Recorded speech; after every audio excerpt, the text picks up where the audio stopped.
Good morning. Let me try that again. Good morning. Today is Saturday, October 4th, 2025. My name is Terry Morgan, and we are here to practice, sort of. We're here to talk about martial arts philosophy. I'm going to talk a bit about Wudang Qigong and Wudang Qigong practice and the principles that go behind parts of our practice. That's been my focus all week, and it's one of the reasons that I'm dressed the way I am. I thought about it for this morning, and most of the time when I have gone to practice, it's been outside. I practice in this room a lot, do a lot of recordings, right? But most of the time when I practice, it's outside. And for all, pretty much all of my training, yeah, this was pretty much it. we didn't get dressed up fancy unless we were going to put on a show. That distinction is part of what I'm talking about this morning.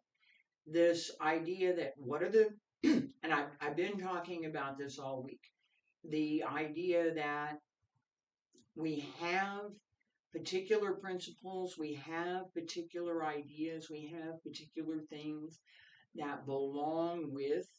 So things could be movements, they could be the general principles for those movements, how the movements are done. All sorts of things can go behind the art that we're practicing. So how do we distinguish? How do we separate this one and that one? I talked about that quite a bit yesterday with the distinction between what we're doing in Wudang Qigong, what we're doing in Wudang Tai Chi, what we're doing in Xingyi, which is different than Wudang Tai Chi and Wudang Qigong. That distinction and the ability to make that distinction is part of today's class. So if you see me practicing, I'm going to go practice. All right, now I'm going to practice. Yeah, I'm practicing, right? You see me practicing, and you, well, okay, she seems nice, but she kind of scruffy. Yeah. Excuse me. I thought I had that cleared up from yesterday, but apparently not. Not entirely, anyway. So as I'm practicing, I'm really not paying that much attention to whether or not someone else, unless you were to happen to be my teacher or someone who I respect that was going to give me some tips on my practice, I really don't care. It doesn't matter. If I'm giving a performance, I have nice clothes to put on and I get dressed up. That distinction, that difference, I'm over here, I'm going to practice and I'm going to be comfortable and I'm going to practice for myself. And if, somebody's watching, great. Over here, I'm intending for people to watch. That intent makes a difference. It makes a difference in what we're doing in practice. It makes a difference in what we're doing in pretty much everything else. So, do I look like I know anything about anything? Yeah, not really. I could be my idea too. I might want that. Yeah, I could get, like I said, I could get dressed up and you would have a different perception. That distinction. I'm wearing these clothes, so you perceive this. I'm wearing these other clothes so you perceive something different. Yeah. I'm the same. I've just got a different suit on. That makes a lot of difference in everything that we do. And it doesn't apply just to martial arts or Qigong. Now, having said all of that, today's lesson, second part of today's lesson. Okay, that was the first part. This is the second part. We're now Qigong book, right? In study and in practice, this idea of perception and intent and what we're doing in practice, how we develop our practice, what's going on inside. What's going on outside, I can talk about in terms of body movement, in terms of geometry and physics. All of those things can be measured. They can. The degree of force, the placement of the body in geometry, the angles and direction, all of that can be measured. We don't as easily measure because we don't as easily perceive the internal energy, the internal workmanship, the differences in quality of movement that show up because someone has practiced. It's not an accident. It's just there. It's part of what's been developed. So, with that, I'm on page 9 in the English section. Points to pay attention to. Observe the 8 requirements and avoid the 3 mistakes. When the heart is calm, the spirit is tranquil. This is number 1. The heart is calm, the spirit is tranquil. I go 2 steps before that with most of my teaching because first we have to understand what we're talking about with the heart. How do we calm it? You're supposed to be calm and then it can be tranquil. Okay, great. How do I do that? When the spirit is tranquil, the heart is set at ease. Being at ease and being calm are not the same. Quiet and at ease. Calm and peaceful. At ease, comfortable. In Chinese Fazong, Fazong means to be both energetic and comfortable. So there's liveliness to the movement, but it appears very comfortable. There's no effort that seems apparent.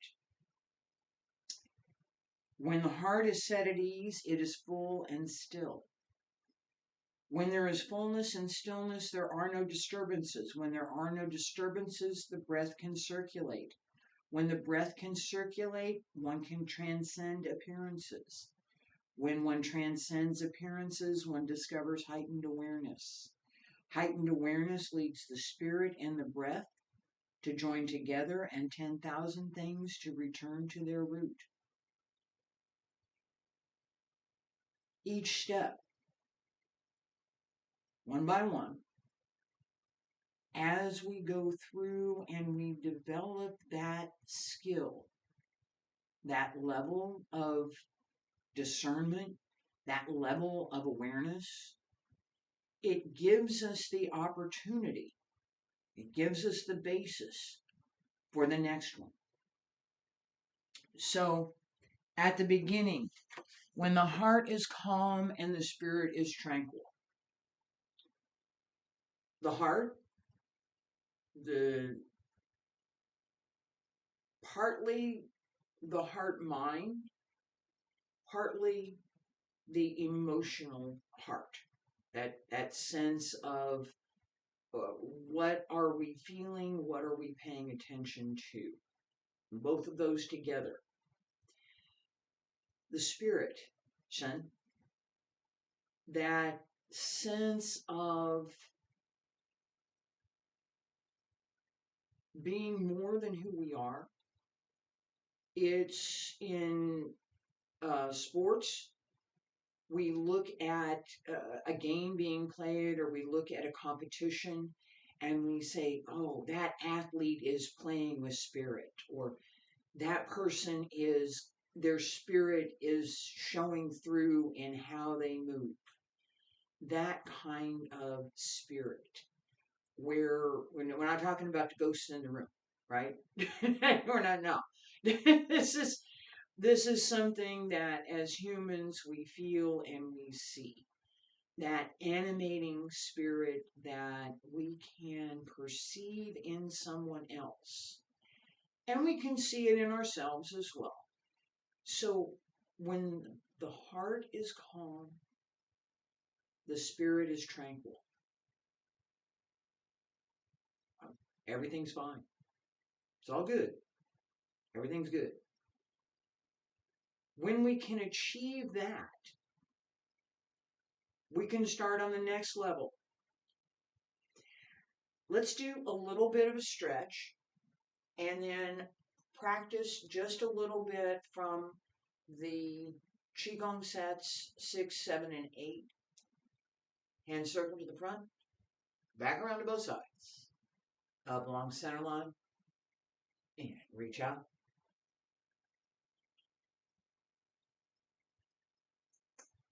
Roll up through the back. And again. One more time.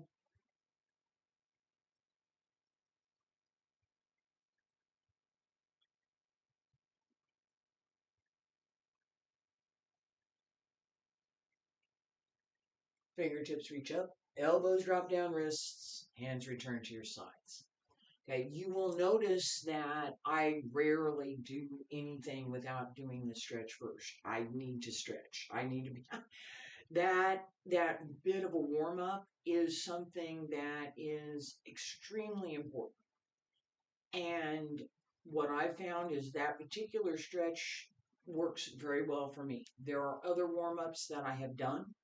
There are other warm ups that I still do. But that one will get me ready to do almost everything that I might want to do in this class. So, with that said, in this idea of when the heart is calm, the spirit is tranquil. The heart mind, the sense of quiet the mind, quiet the body. Let go of anything that's distracting you. Let go of what you need to do next. Let go of what you had to do yesterday. It's all going to be there for you when you come down from this particular practice. All right? When you come out of this particular practice, your choice of prepositions here.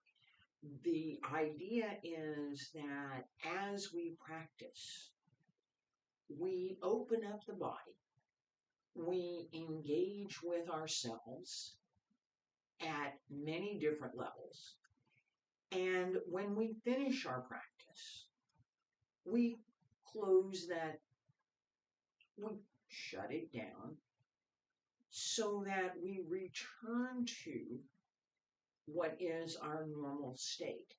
This is something that we do in meditation as well, because we want to move beyond our normal state. We don't want to be chattering through the entire session that we're doing meditation, right? Quiet the mind. Turn down the volume. Stop the chatter. Let go of the noise. focus on the breath. Focus on that sense of being whole and complete, that there's not a string of things, but rather an entire universe that occupies whatever space you'd like to give it in your head, and that it is whole. You may look at part of it at one time, part of it at another, but it's a whole universe. And it's very comfortable. It's extremely comfortable and relaxing to consider that you're completely focused and aware of everything that's going on around you, and you're not confined to a linear thought process. That connection through the body to relax the body, that idea of relaxing the mind when the heart is calm. The body has to be calm. The mind has to achieve calmness. The physical body, the emotional body has to also achieve that calmness. Then the spirit can be tranquil. There are no disturbances. That comes much later, right? That idea of being calm and alert, fully aware, and not paying attention to the linear progress of whatever is going on. It just is.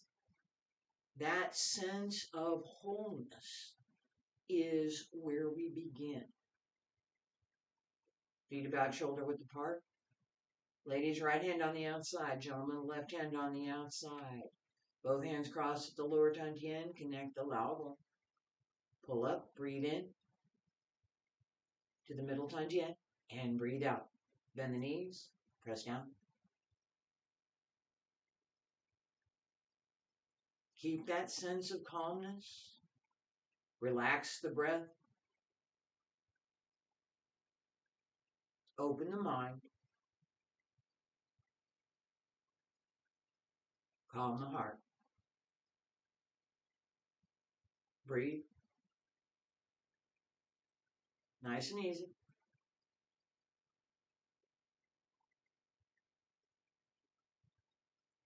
The movement is quiet and calm.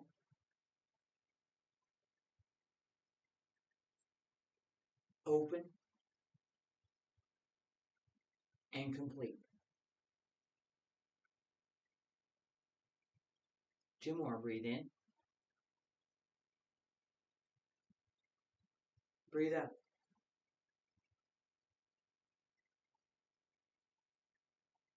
And breathe in. Hands separate. Down on both sides. Pull up through the crown of the head. Raise the heels and lower. Stay there. Breathe in. And breathe out. One more time. Breathe in.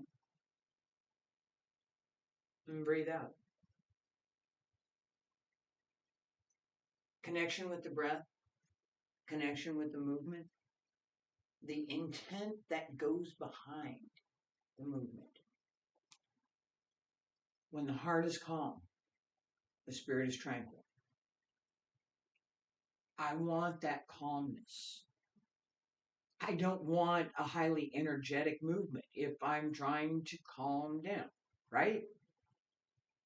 In practice, this idea of when the heart is calm gives us an opening for what we're doing next, right? When the spirit is tranquil, the heart is set at ease. When the heart is set at ease, it is full and still. When there is fullness and stillness, there are no disturbances. That progression from tranquility to being full and still. Breathe in.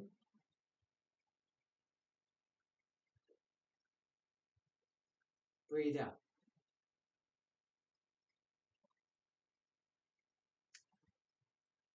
The breath is full. The body is quiet. In that fullness and stillness, there are no disturbances. Everything is calm, everything is quiet, and we develop the ability to see clearly. Being able to see clearly, being able to distinguish what is not. Someone at the public, public train station walks toward me. I look at that person, I say, the person is walking toward me.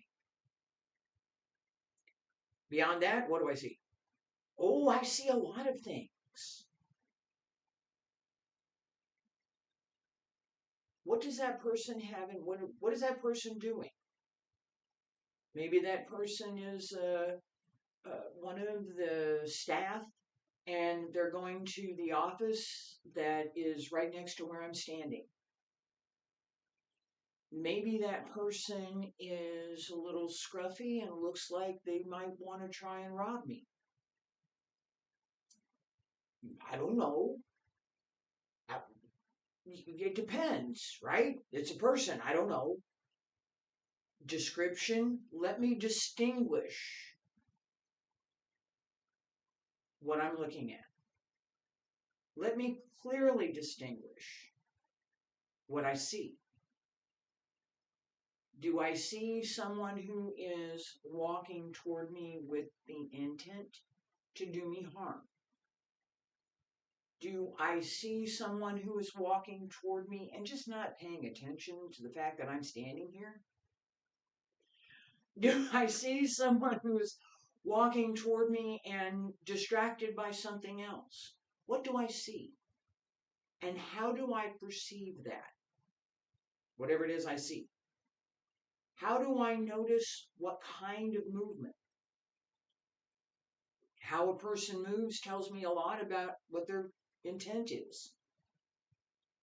That holds true for day to day, as well as the things that we do in Tai Chi or Bagua or Xingyi or sword practice that have an application, a martial application that we might choose to use. Word off. No. No, you want to go that way. You don't want to go this way. Yeah, trust me. You don't want to go here. This is mine. All right? That sense of what are we doing? The intent behind is most easily discerned. We can see it. We can understand it when we have developed the skill to quiet the heart. When the heart is calm, the spirit is tranquil. I'm not making a presupposition about anything. This mythical person that might be walking toward me, I've not made any determination about that person.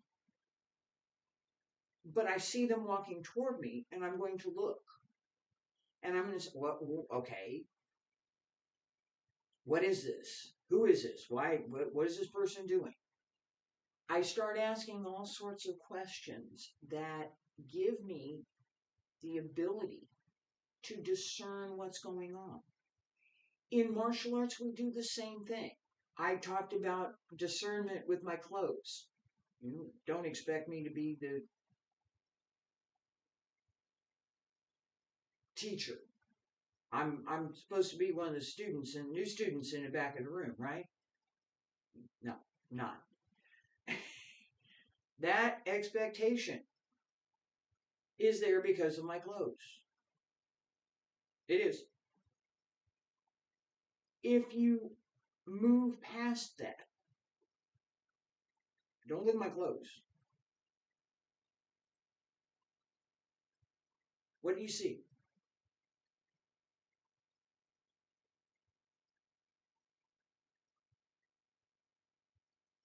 I'm generally very well placed. I can stand still for a long period of time. I have pretty good control over my hand movements. I don't do a lot of extraneous movement. Well, I try not to when I'm talking. When I switch to doing some sort of movement in practice, I have a pretty good sense of how to do that and how to address having someone follow me in being able to do that. So, though I might know a little bit, maybe just a little, being able to see that is absolutely something that goes along with this ability to discern what's going on. It's something that I'm teaching right now. I've taught to students in the past more often by example and being able to, well, we'd go to events and sit up in the bleachers and I'd point out to different people and we'd have a little Mystery Science Theater 3000 going on. It was a good learning experience. There were many opportunities to see some quality in all of the competitors, and there were many opportunities to see things that could be avoided. So, in teaching, right, we have observe the 8 requirements, avoid the 3 mistakes. What are the 3 mistakes? Using brute for sorry about that. Using brute force, overly exerting the breath, lifting the chest and tucking the abdomen. Okay, brute force. Yay! Right? It's pretty easy. Overly exerting the breath. Breathe in. Nobody does that, but there are extremes that I've seen people do. Okay, so brute force, overly exerting the breath, lifting the chest, and sinking the abdomen. Right? Okay, it's a guy thing more than something that most ladies would do. But okay, so my stance is normal. My shoulders are in good placement. My chest is in good placement. It's not dropped down like this. It's not stuck up like this. It's very well balanced. The body parts are in good position so that I can use the least amount of effort possible to sustain whatever posture I have. This idea of lifting the chest and sinking the abdomen. Okay, so lift the chest, sink the abdomen. Right? This is up, this is pulled in. Hey, sink. Sink this down, pull this up. Okay, it's awkward to do. Okay, that's part of why it's a mistake.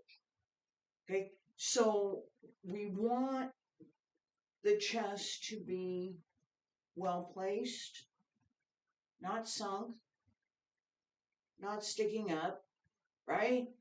This is not, right? It should be well placed and open so that as the body opens, the chest, the entire rib cage, the upper part of the back, and everything that connects through the upper body is open. There's no stress on the back. You pull up through the back, yes. Okay? But it's not overly rounded. It's not this. I talked about this just a minute ago. Let's stick the chest out. Don't do it. Okay? Straight is more about being well placed and well aligned than it is about using any muscle group to maintain that posture. That's why I talk about using the least amount of effort. It takes me almost no effort to stand here. It takes me more effort to not move than it does for me to stand here. It does. That sense of what do we need to do to be quiet? Quiet the body. Being open, being well placed, not making the three mistakes. So, not too much force, overly exerting force is easy to see. It's strenuous, it's stressful, it's not well connected, it's not well placed, and it it looks awkward. I'm going to try. Okay. Basic punch. Okay, just basic punch. Overly exerting force. No, I'd hurt my elbow doing that, actually. Okay? If I'm actually going to use force to do this movement, I need to pay a lot more attention to my hip because that's where my force comes from. And I need to pay a lot more attention to the connection through my entire body because my fist and my forearm don't have that much strength. But my legs do. All right? So, the difference in the quality of movement, the difference in the force used, the difference in the way the movement is done. Awkward force, maybe I'm only using my forearm. Why am I only using my forearm to do this punch? Should be the whole body. The idea that I have more force through my hip than I do through my shoulders is a consequence of my body. That's what I got. Recognizing what you have is one of the most important things in your foundation work. That, again, we go back, I talked about the internal workmanship, I talked about the external workmanship. Externally, if you don't recognize what your body can do, then you're never going to be able to do anything. Some things you can do well, some things you can't. I do not have the upper body strength that most men have. I don't. I've got, my hips are better, but I don't have the upper body strength. So my doing a shoulder throw is something that is really, really difficult. Doing a hip throw, that's another matter. What I can do is something that I have paid attention to, I have worked on, I have developed. I know things that I'm good at. I know things that I can do, but I'm not that great at. And there's a few things that, I'm probably never going to do.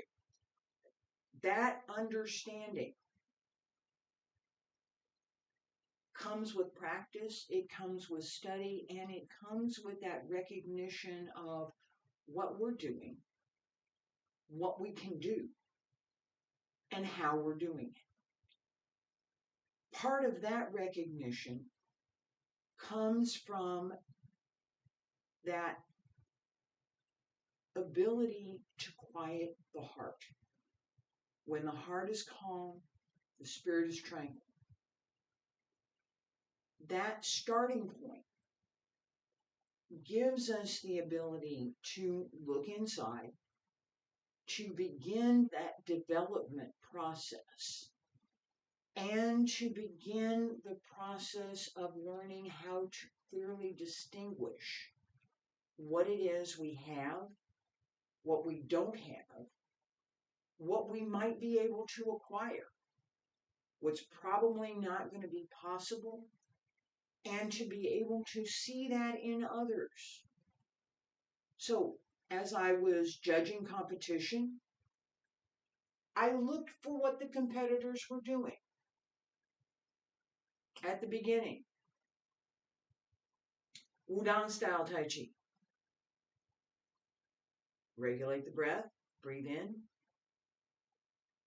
breathe out. One more time, breathe in,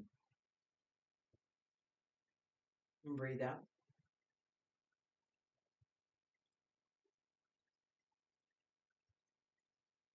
Breathe in, sink, open left, on the heel, turn the toes, pull the right in, open right, turn the toes, center, and turn left, up on the left, down on the right, come back to center, press up, and turn left, 3, 4, 5, and out. That sequence should be connected. It should be calm. It should be energetic. There should be that sense of liveliness and purpose within the movement. All of that and more. Application goes with this as well. All of that and more needs to be in place. It's developed over time. It's not, oh, now I recognize this, now I've heard it, now I've read it, now I've memorized it. That's first step. Being able to do it. What does it take to quiet the heart? The body should be calm. The mind should be open and relaxed. The breath should be quiet.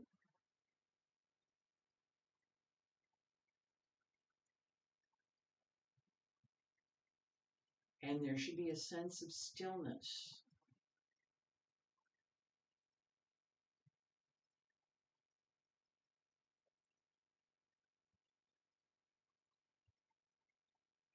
When the heart is calm, the spirit is tranquil.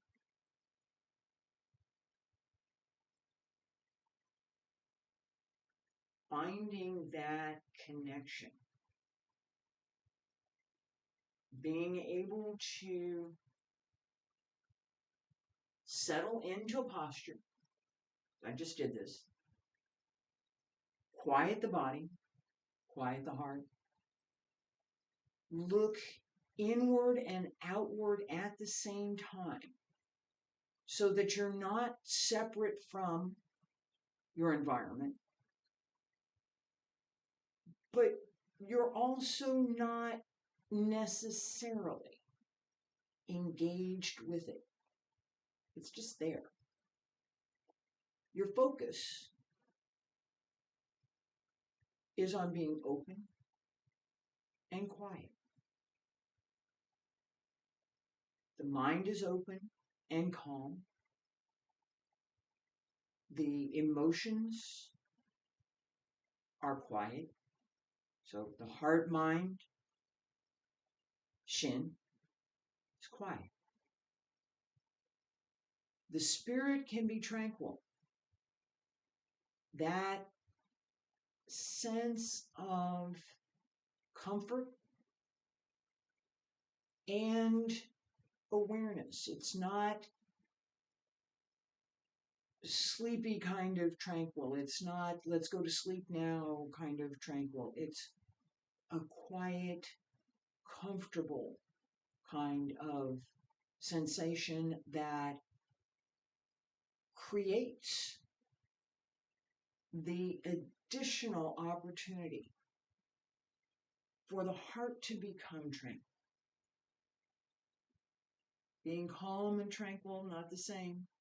That progression leads us to calming the spirit, calming the mind, so that we can clearly see whatever it is that we're looking at, that we're not cluttering what we see with our own perception, misperception. We're looking at clearly at whatever it is, and we can brush away all of the distractions to see through whatever that happens to be. Whether it's see through my clothes, not literally, to be able to see through that if I had on the fancy silk pajamas for competition, she's wonderful, yeah, okay. I dress up like this, and what is the? I'm still the same person. Being able to see that is what I hope you can take away from this class today. Thank you.